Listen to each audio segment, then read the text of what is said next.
Your own understanding, truth under Babylon's empiricism. What up? Little X at it again.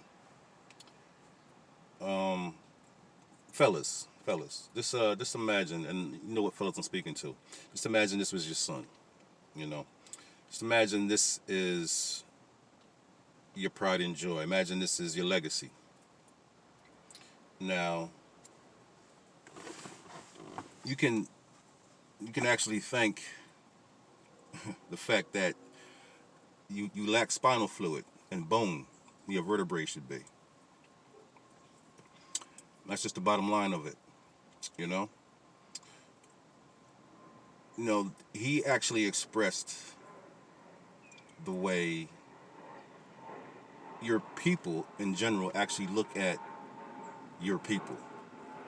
You know, there's no consequence for disrespect.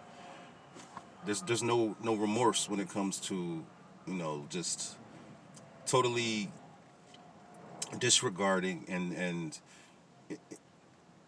not even having any kind of connection to the spirit of your own people. It's just blatant disrespect. It's just malice when it comes to your own kind. Um, to be a grown person, you know, and express feelings like little X expressed is very, very disheartening. But it just shows, where we've come up until now. This is what we've done. This is the fruits of our non-effort. If you're 40 and over, you should look at this man as if this was your son, because you basically raised him. This is the next generation coming up. Um, our children. These are our kids, and our kids is basically going to suffer greatly because of this, because of the lack of vertical fortitude. I don't understand the process. I don't understand the process. Things are happening all around in relation to you, in relation to the food that you are, like the meal that you contain within your presence. You show up to a place, your food, point blank. You go to work, your woman goes to work. Y'all are working, not working to build a society for yourselves, to build a community for your people. You're working to enforce another man's idealism. So you get back to working while your woman gets over there, gets to flirting and twerking for the white snake. And he's looking at you laughing. Because every effort you think that you perform and every cool you think you got, it means nothing in the grand scheme of life, principles, and manhood. It don't mean shit. And this is where we are, fellas, man. This is what we actually have as representation of masculinity in the community. The outlook that we get on ourselves when it comes to how we're represented in society.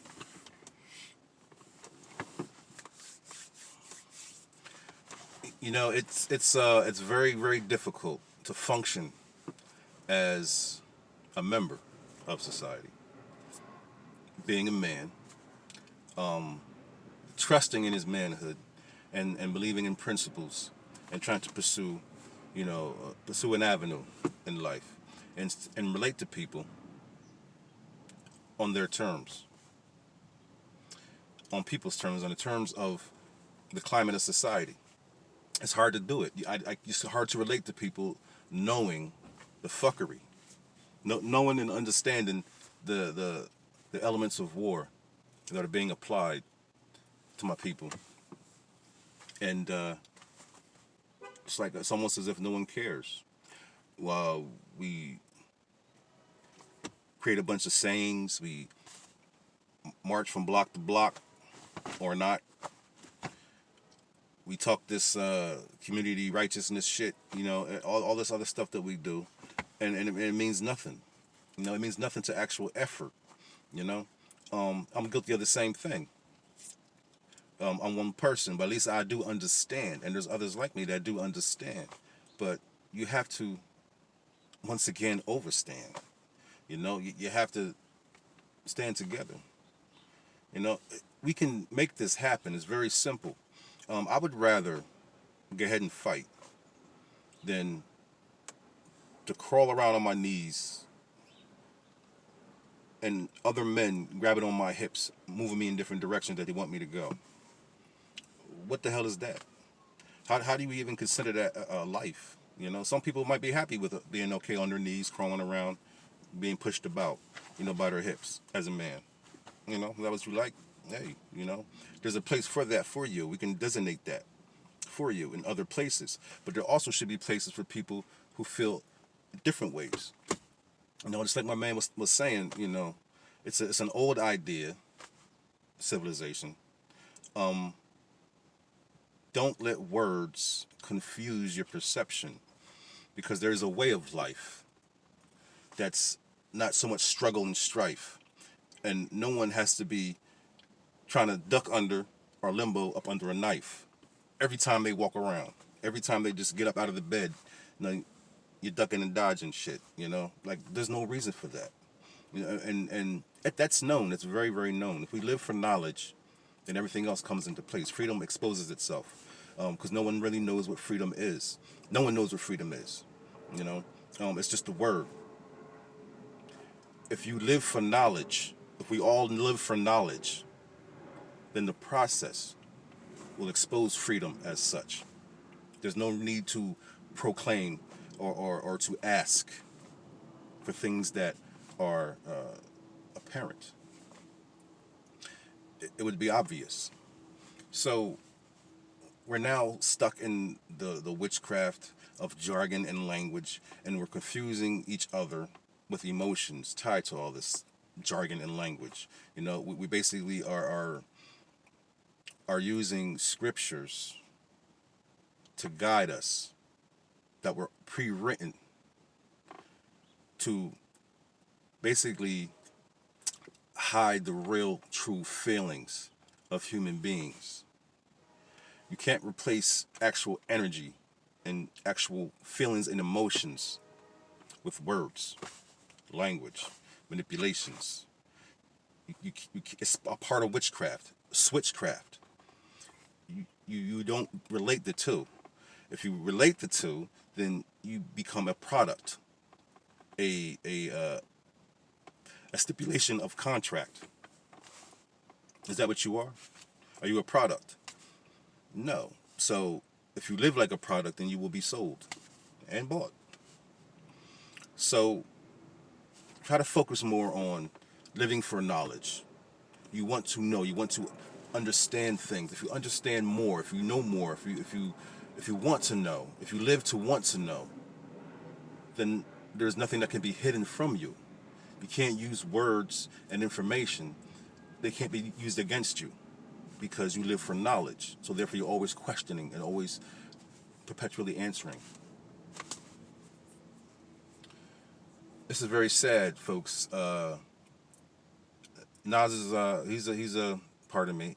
Little X is a grown man at this point. Not a seasoned grown man, but a grown man nonetheless. And he's making the decision to but he doesn't have to really. There's other ways to make your point, other ways to be flamboyant, other ways to to express whatever it is, whatever kind of cream feeling that's about you. You can express that any kind of way, other than being such a detriment to the minds of to the youth, which is basically our future. If we're already messed up, why mess up the ones who aren't messed up? We got to get it together somehow, and the only way to really get that to a point where now we have some sort of route that's actually making sense. The only way to get there is if to just stop participating in the nonsense. Just stop. Just stop. Like I said, I'd rather fight than be on my knees, be maneuvered by my hips. Because as soon as you just stop, then they will show their true face. That's what you want to see, their true face. You want to see the man for who he is. You don't want to see the man for what he's saying and what he's writing down. You want to see him for who he is. So you find out who he is by making him turn around and show you his face. Stop. Stop. If everyone just stopped, and trust me, they will look. Then you will see, eye to eye, what it really is. Only takes one time.